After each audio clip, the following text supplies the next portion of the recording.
Bonjour à tous et bienvenue dans ce tant attendu premier épisode de Beyond Imagination.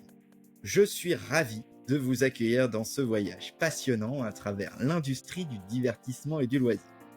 Je m'appelle Morgan Fix, directeur artistique et fondateur de Morgan Fix Creative. Dans ce premier épisode, nous allons nous plonger sur les origines de notre industrie, à travers l'héritage de Walt Disney. Un héritage qui, des décennies après sa disparition, continue d'inspirer et de repousser les limites de l'imagination. Pour marquer ce lancement en beauté, j'ai l'immense privilège d'accueillir un invité exceptionnel, Theron Skees, ancien Executive Creative Director à Walt Disney Imagineering, et qui a travaillé sur des projets emblématiques comme Pirates des Caraïbes à Disneyland Paris et Disney Spring à Orlando.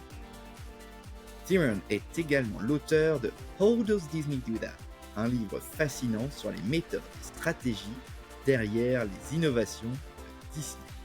First of all, Theron, thank you so much for being here today. It's a pleasure for me to having you on the podcast. Thank you for the invitation. It's a real pleasure to be with you. And I hope our discussion really means a lot for your audience. It will, I'm sure. Let's start by exploring Walt Disney's vision, because today's episode is about the heritage of Walt Disney. You spent years working at Disney Imagineering, where his legacy is still deeply felt. What strikes you most about his philosophy or vision? I think what strikes me most about Walt's philosophy, or I should say, working for Walt Disney Imagineering, is that philosophy of being a company that's founded on a heritage of telling great stories to the world is still existing today. It exists on every project I ever worked on. And this idea that we could create a whole world and then invite people to take part in it and to be the hero of their own story.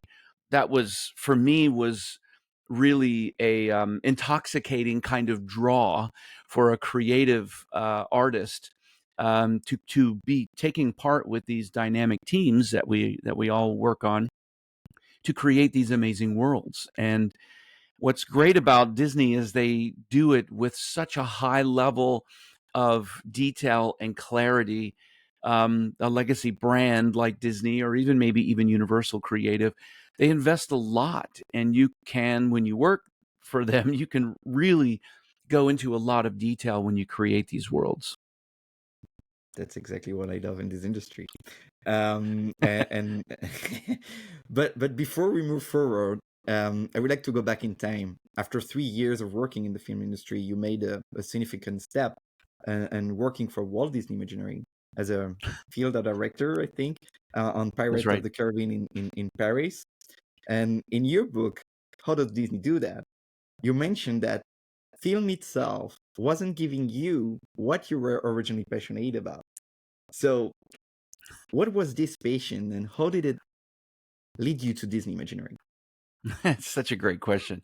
It's the origin story. I always say that I tell the story that it was a significant event when I was 10 years old, when the very first Star Wars movie came out. It was 1977, and I saw the movie, and it was so profoundly impactful on me that I just knew that I wanted to do that. What I saw on the screen, I wanted to do that. I didn't quite understand at 10 what that meant. And that sort of set me on a trajectory to pursue this idea of, I think it was creating worlds on film. So I did that. I pursued that. I got bored with university. I got my 2-year degree and was just bored. I got married very young and said, let's get into the industry. We moved to Orlando. And at the time, the film industry was really kind of blossoming in Orlando. So it was easier to start than in the more mature markets like New York or Miami or LA, of course, Hollywood. I found my talent was in scenic work, building sets, mural painting, sign painting, aging, graining, sculpting.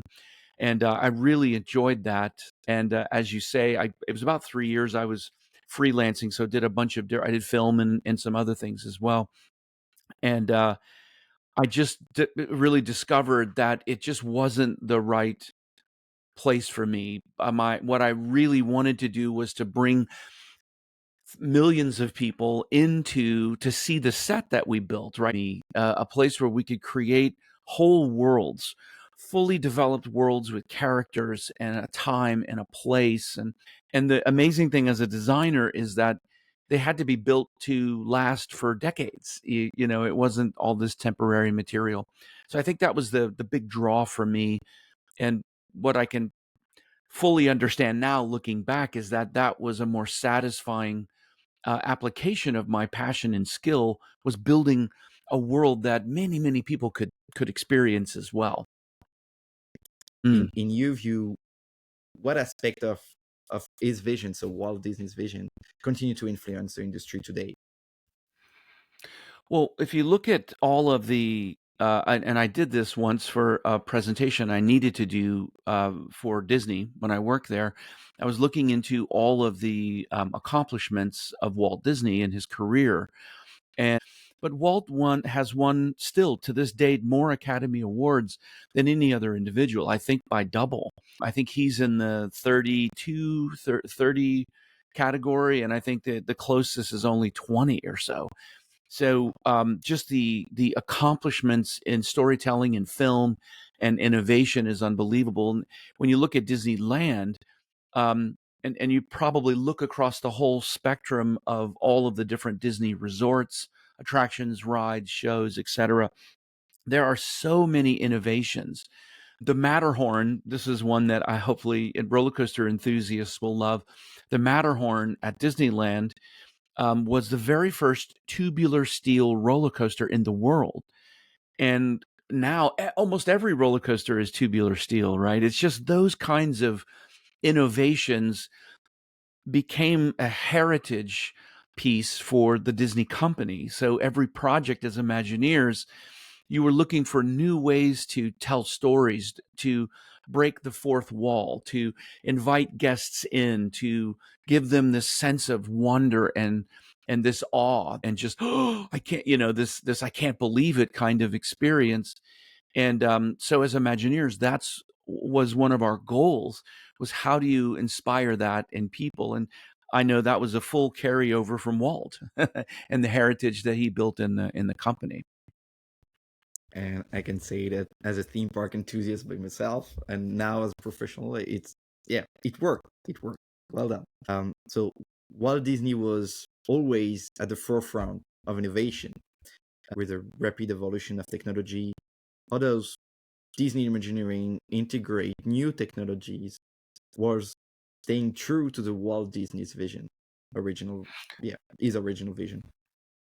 It's a really great question, and I think it's done in a couple of different ways, probably more than two, but two come to mind. One is a building a culture that allows a certain amount of risk.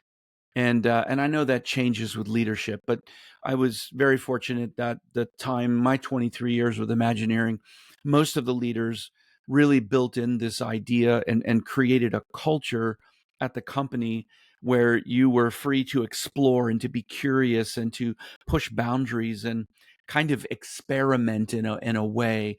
There's a limit, obviously. You can't just do that, forever. You never get the project built, but that culture allowed us to freely explore and meet with other experts and communicate across um, expertise, right? You could go and talk to the people in programming as a creative. I could go talk to the architects. I could, we could go to research and development, and that sort of cross pollination and the freedom to work across those functions was really, really important. There's so many companies today. In fact, I help a lot of companies who are what we say in English are siloed. It's all these divisions or categories of work within companies that separate themselves into their own sort of camps, their own tribes, as you will. And you can't innovate in an environment like that. The other point that I think Disney does really well, I mentioned it earlier, is research and development. Imagineering has a whole entire department, or had. I don't know where it is now, but I'm assuming they do. Research and development arm that does approaches research and development a couple of different ways.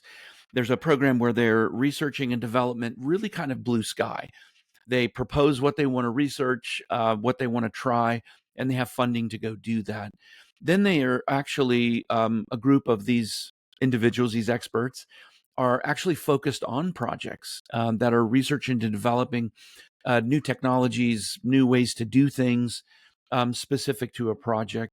And there's also quite a lot of collaboration and partnership with fields of expertise outside of the Disney company, which is actually really cool, because now you're partnering with aerospace engineers or automobile manufacturers, or, and whole other markets and worlds where you really get to kind of commingle those ideas and use them. So I know I was a long answer, but that's a very important part of Walt Disney Imagineering culture and their work ethic, is that it's got to be innovative and breakthrough, not just technology, but new ways of telling stories, new ways of immersing guests, and new ways of wowing people, bringing that sense of wonder. And that's a perfect answer. That was not long enough, so no worries. And you mentioned the power of teamwork and collaborations, but you also mentioned the research development, which bring us to the next question. I'm sure you remember Walt Disney famously was saying, We keep moving forward, opening new doors, and doing new things because we're curious, and curiosity leading us. so how do you Love see that. this philosophy reflected in the project you worked on? Well, it's really goes back to the heritage that I was mentioning in the beginning. When you line up all of these traits with a company like Disney and a very specialized group like Imagineering, you line up the fact that the company was based on a vision by a single founder. you that's really powerful, and that vision sparks with each consecutive generation. And of course, it evolves and changes because each generation is different. Each generation of Imagineers and Disney operators are different, just like each generation of guests are different.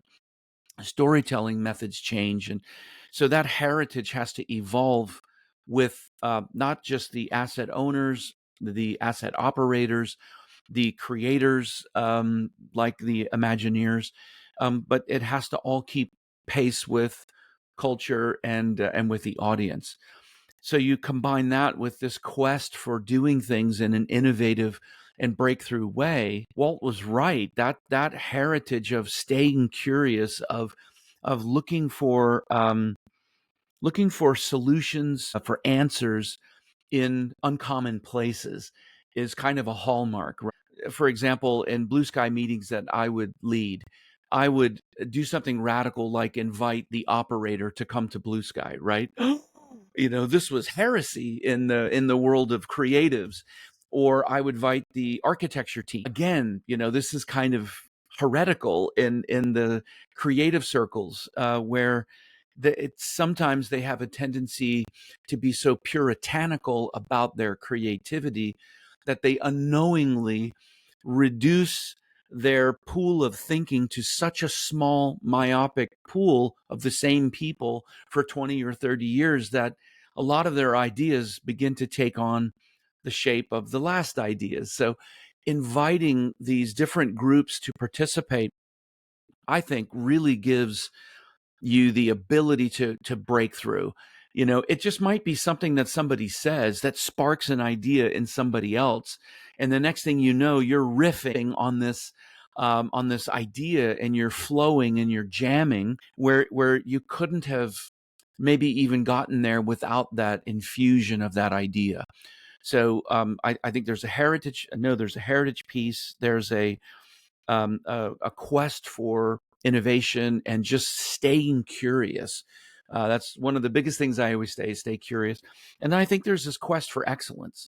you couldn't really talk about Disney experiences and not put in there the idea that they truly are looked at as the brass ring, right? The gold sort of standard. And so it's not to say that it's overall, but generally, if you look to Disney, they generally kind of occupy that gold standard. And that's because there's such a passion to do things with excellence. So that's kind of the takeaway from my time with Walt Disney Imagineering and the Disney Company, was this quest for excellence, this heritage of deep and rich storytelling that makes an emotional connection with an audience, and this quest for excellence. Those were the things I took away. Uh, I know. I have I mean, not the same level, but I try also. Yeah, that's not the subject of Exactement. today's episode. You know. I know. So when you were appointed as a field director or creative director, or the different key leadership positions that you were able to handle for Disney Imagineering. So creating magical attractions requires balancing creative vision with the practical constraints. Um, in your experience, how do you maintain this balance during the design phase?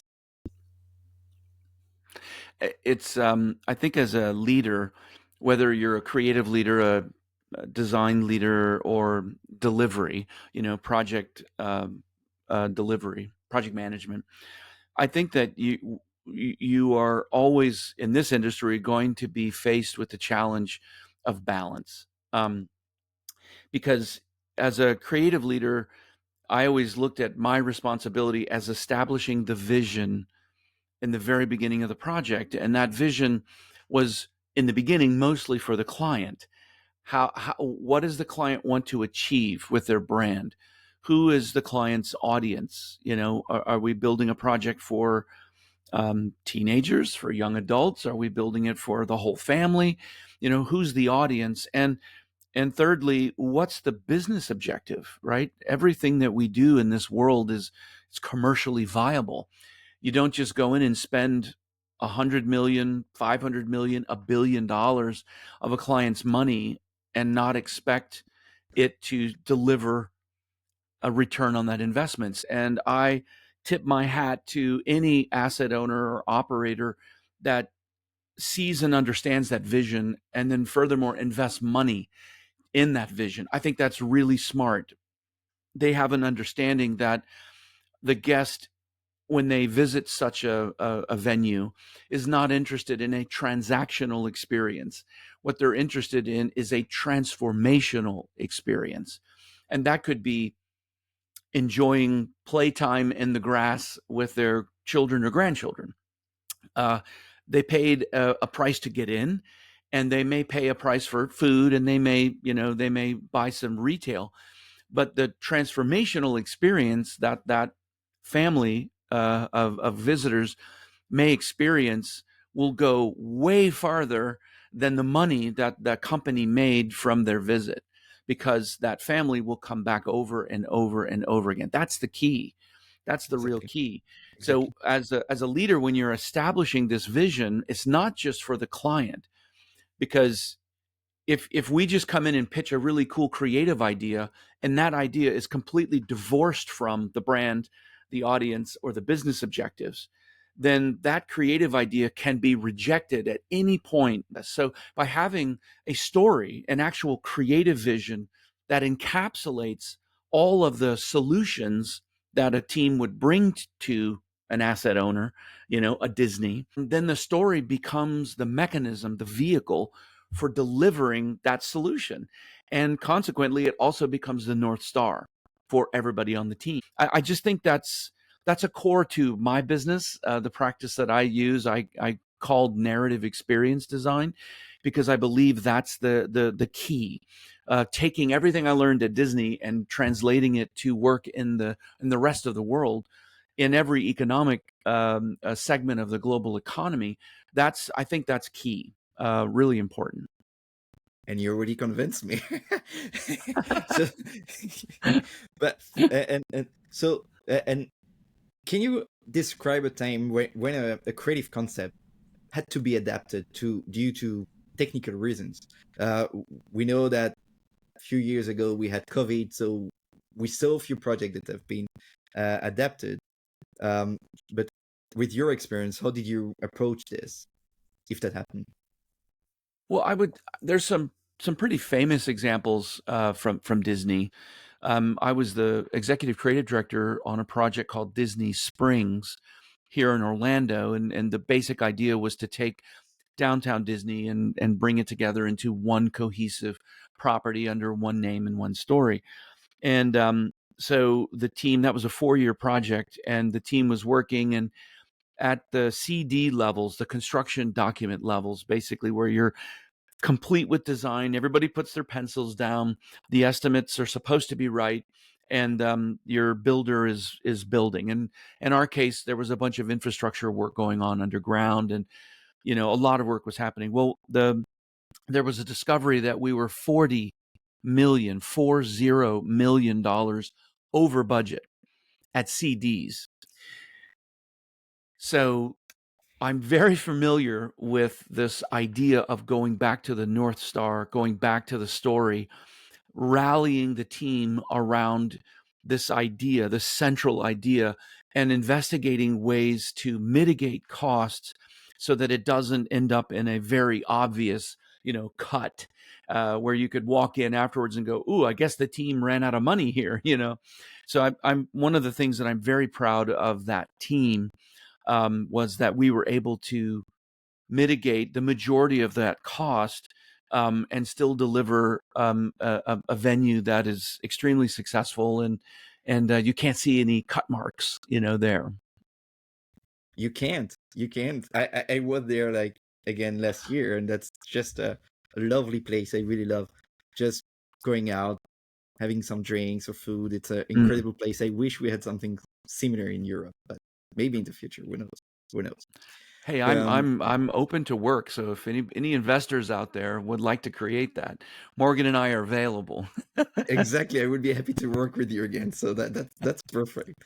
Yeah, that's great. So before we move forward to the future of the industry, just going back to what was your most memorable moment working for Disney Imagineering and why? Oh, so it's so hard actually to come up with that because frankly, when you're in the world of delivering these kind of magical it's a very Disney term, magical experiences, there's so many.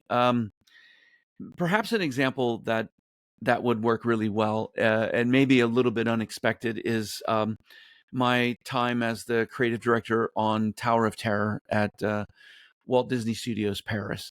I took over that project from somebody who came from the States who had an emergency in their family and had to return. So I entered that project literally right in the middle. I only spoke a very small amount of France, un petit peu amount of French, and every meeting was in French, and the whole project team had been meeting there and working together for over a year. So there were some big challenges, but when we finished that project, there was, as you know, a big opening, a soft opening for all of the consultants and the project people and their families to come and enjoy the attraction. And it was those are always great celebrations to celebrate the teams and all the vendors and everything. Well, my story is that my oldest daughter, of course, my family was with me. My oldest daughter was terrified of Tower of Terror, terrified because we had ridden it in Orlando and she really, really didn't like the experience. And we were queued up and walking through the attraction and we were talking and she was, "So beautiful, Dad." And all my family was extremely supportive. And when we got through the boiler room, I thought that she was going to take, the stock elevator, the chicken chute, and not ride with us. But she walked into the vehicle and I said, "Honey, what, I know you're terrified of this ride." She goes, "Dad, you put so much time into this. I want to be here for you. I want to celebrate you. And I was like, wow, that was so amazing. And then I still have the photo from from that particular ride, and the poor thing is, you know, terrified in that. But it's a memorable moment working on a project that meant so much to me, and that was such an amazing project. But then to get that support from my family was really a special moment. Yeah, and I, I understand also those feelings, having your family exploring what you did, and Mm. those projects where you put so much of your passion on it. So I totally understand that. It's really magical to use a Disney World. Uh, Yes, completely. it also reminds me about the culture difference. That's something that you're experienced as an expat, Mm. because you came from the US in France, and I know how French people can be. So how how do you feel, and how do you make sure that you fit in the country with the difference between you our both cultures? It's a great question. I always talk to new professionals, the next generation, and I highly encourage them at some point in their career. I always encourage them when they're younger, even before they're married, just because it's less complex. It's not better. It's just less complex. It is really amazing to bring your family overseas and to expose them to other cultures and to the world, and I would recommend that too, simply because for a bunch of reasons, but because I think it's very important to not just visit a country, but to truly live in a country and get to know uh, people that you work with, get to know your neighbors where you live, the parents of the other children in school, and for us, for my family, it was a real joy. Even in Paris, we really met not just a lot of Parisians and a lot of French, but we met a lot of other expats from other places in the world, and we really fell in love with the idea of being multicultural. And in a place like Paris, I mean, you can find food like everywhere, incredible food, not just incredible French food, but incredible food from all over the world. And there's such an amazing history in Paris and in France in general. And so we really enjoyed that as a family, as joie de vie. I really think that that's very, very important. But from a work aspect and as a creative, it's really important to learn how to tell culturally relevant stories. You don't just show up in Paris and start telling American stories. Um, if the Parisian government at the beginning, when the project was being done, if they said, "Oh no, we want this Main Street USA, right? We want this kind of look and this feel," because Europeans would find it interesting. If that was the case, I wasn't there. I was in Pirates carving rock for 15 hours a day, so I wasn't a part of those negotiations. But we found that in Asia too. They said, no, we don't want a Chinese park. We want an Americanized park that works for Chinese. So that I think is really important to learn. We were just talking earlier about adaptivity. And so how do you adapt a story and make it work for a whole new people group? I think that's really, really important. When I worked also overseas and experiment this life on an expat, and then you realize the chance that you have as a French people, all the advantages that we have in our country, and that's something that we don't realize until we leave the country, and we That's right. not just for a few days on holidays, Yeah. really living abroad. So yeah, Really living. Yeah. yeah. But you still decided to go back to the US instead of coming back to France. So no, no, Well, my no, my no my worries. I ch- don't take it personally. my children were still growing and graduating and getting married and here, and my wife and I, although we wanted to live in many different places, our kids, now we have three grandchildren and our fourth on the way, and it's I can't imagine living too far away, because Yeah, for us the joy of life is here. it's here, but let's talk about the future, because we are talking about the next generation, right? So, Perfect. um, uh, what are your perspective? Where you how do you see the future of this industry, and what elements of Walt Disney's legacy do you see evolving in the years to come? It's a very poignant question, very timely, because we're each generation sees I don't know what the numbers are, a multifold geometric increase in technology, right? And each generation sees a sea change, if you will, in that progression. And I think what that does to a generation is that you begin to think that that's the way. Technology is the way. And the reality is, especially in our industry, is that technologies absolutely contribute and should be a part of what we do, but we can't ever forget the base heritage is storytelling. Pictures on the wall, and that was how you told stories, or whether you're speaking an incredibly beautiful language like French and you're telling a story, or you're in China and everything means something, the color white, the color gold, the number 7, everything for 5,000 years of culture means something. Those um, storytelling roots, the ways that we tell stories, those will never change because as humans, we're not really changing. The technology should afford us the ability to tell stories maybe in a different way, to be more efficient with the way that we tell stories, to continue to create something that's completely filled with awe and wonder.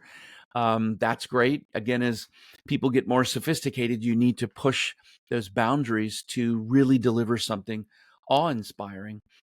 To build Disneyland, Walt recruited members of his film studio, live action and animation. So literally all of Imagineering was founded on the arts of filmmaking.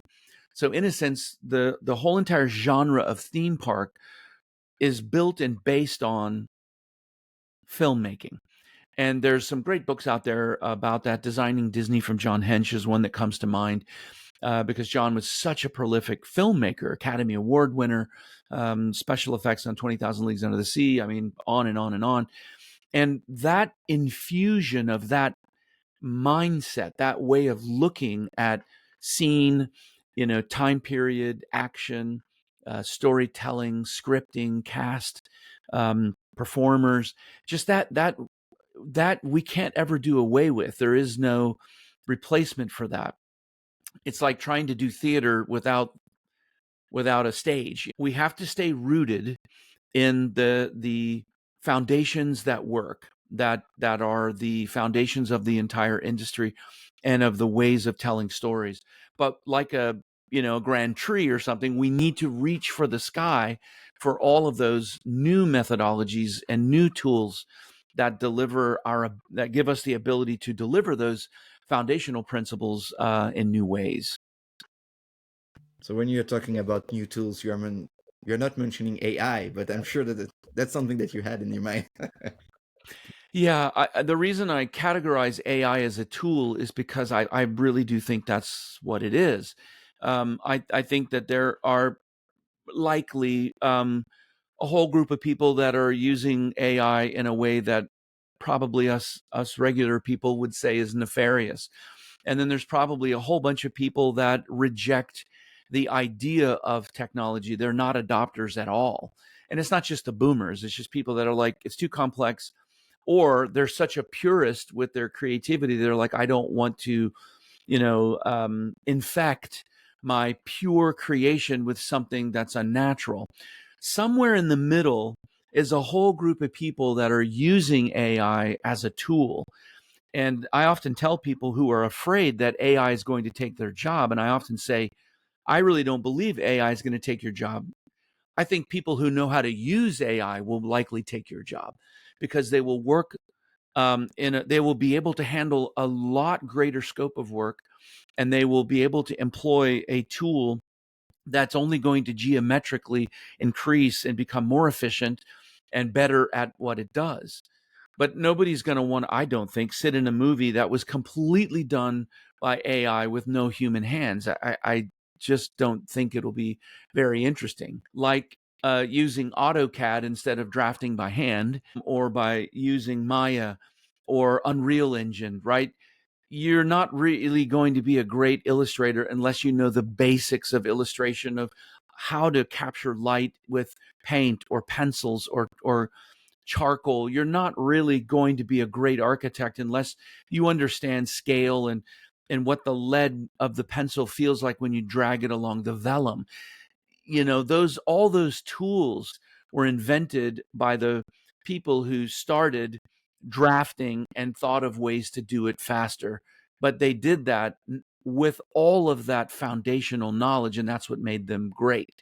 So I really try to instill that in the next generation whenever I have an opportunity to speak or mentor or coach somebody.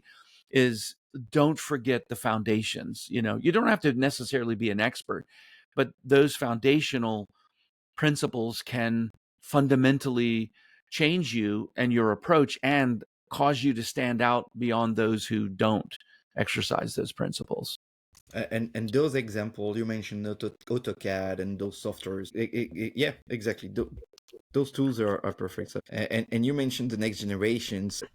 That's funny because I asked these questions to many former Walt Disney Imagineers before. I always ask, and then they say that a lot of there's different opportunities in this industry, not only Walt Disney Imagineering. And can you share your thought on the different career paths people like the next generation can take, and how they can build their career without just aiming for one company? It's such a great question, and I'm really, really glad that you asked it, because it is something that I'm extremely passionate about. And we haven't mentioned it, but that's a place in my book that I really lean into, because I want to help the next generation figure this out. You're absolutely right. I can't tell you how many students, how many new professionals I talk to, and they're very myopically focused on Imagineering or Universal Creative. This is where I've got to work. And what I try to expose them to is this idea that there are primary industries, right? There's the theme parks, water parks, hotels, ships, casinos, RD&E. That's the primary. But outside of that, there's a whole industry of design firms and media and IP firms and architecture and storytelling companies and museum and display companies. There's so much, game design. And all of those industries feed into the themed entertainment industry. So you could go to work for any of those companies. If you get the job, fabulous, wonderful. But I think the reality is, and more what I recommend is to pursue those other medium and small size companies outside of the legacy brands, because they have to be scrappy, because they really appreciate generalists who have a expertise in certain areas, but they're generalists. And I can tell you that you will be really used and employed in a great way. I don't mean used in a negative way. Your skills will be highly sought after and applied, most likely across a wider array of projects than you could if you went to work for one of the legacy brands. So I'm really glad you asked that question, because I'm super passionate about that. Then the legacy brands will be coming to you, right, when you have all of that experience. So let's take now a question from one of our listeners. What do you think is Disney's most groundbreaking innovation, and how could it be adapted to smaller venues? Let me pick probably an obvious choice, and that would be Rise of the Resistance. Part of the reason that I would choose that is it's very technologically advanced. Obviously, some things that were done there that were invented that hadn't been done elsewhere. But one of the things that really stood out to me, that linked me as a Star Wars fan, is I really felt like I was in a Star Wars world. Right? It was an attraction that had it was an attraction experience that had many different attraction components to it, which I found really fascinating. Even walking out to the very first ride sequence when you're in the lift ship, going out, you really felt you were in a lift ship, even though my mind was telling me I'm in a simulator, right? A 60 EOF or whatever simulator. The story was really convincing. And then we got taken aboard another ship, and then we're in another ride vehicle. Now we're moving vertically. Now we're moving backwards. It was just, I think from that perspective, it was such an inventive way to tell that story. And it wasn't done just for the sake of inventiveness and wow, wasn't that clever, and let's win some awards. It was done because that's what unfolds in a Star Wars film. That's how the story is told. We've been shown that for 9 episodes, and then you include all of the other stuff, Rogue One and Andor and all the other stuff. That's the way those stories unfold, and so it was just really cool to be immersed in that story as it unfolds in a way that so wonderfully replicates what we see on the screen. And how could that be adapted for smaller venues? The theory behind that, the application behind how that story was told, could be told whether it's 9 zeros or 6 zeros, right, in your budget. So keep that in mind, that great experiences and incredible breakthroughs most times can be, there's a lesson that can be taught there from a breakthrough perspective, from an innovation perspective. You don't necessarily have to duplicate the attraction or the technological or mechanical breakthrough. You can duplicate the way that the story was told. So I would encourage your audience to really think about those experiences in that way. And that will give you personal breakthrough in your work. Totally agree. Theron, Good. thank you so much for joining me today and sharing your incredible journey and your passion for creativity.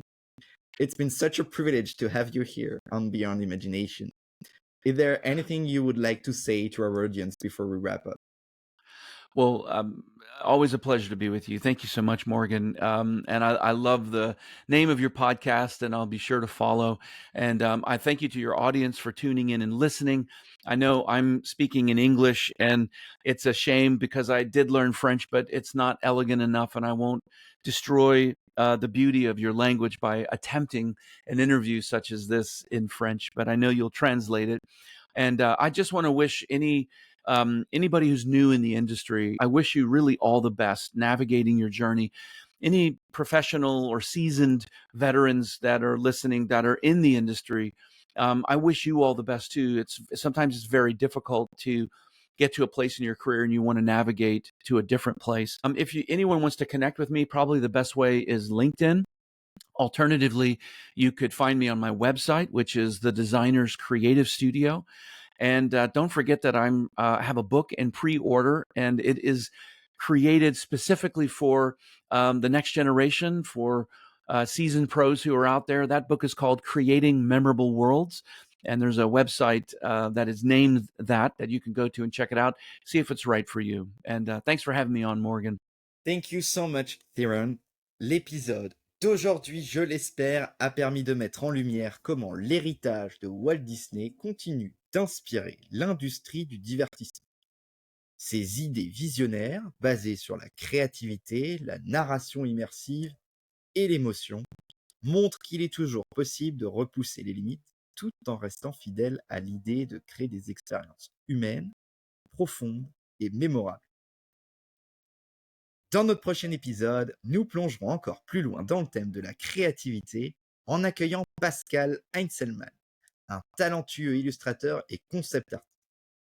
Nous discuterons de son approche unique pour transformer des idées en visuels captivants et découvrirons comment la créativité peut être le moteur d'expériences inoubliables. Merci à vous, chers auditeurs, d'avoir pris le temps de nous écouter aujourd'hui. Si cet épisode vous a plu ou inspiré, n'hésitez pas à vous abonner, à laisser un commentaire ou tout simplement en parler autour de vous. Chaque geste compte pour faire grandir ce projet. Je suis Morgan Fix et je suis impatient de continuer cette incroyable aventure avec vous. Restez inspirés, continuez à rêver grand et n'oubliez pas que dans chaque idée, il y a le potentiel de créer quelque chose de magique. Merci de m'avoir rejoint aujourd'hui et à bientôt pour le prochain épisode de Beyond Imagination.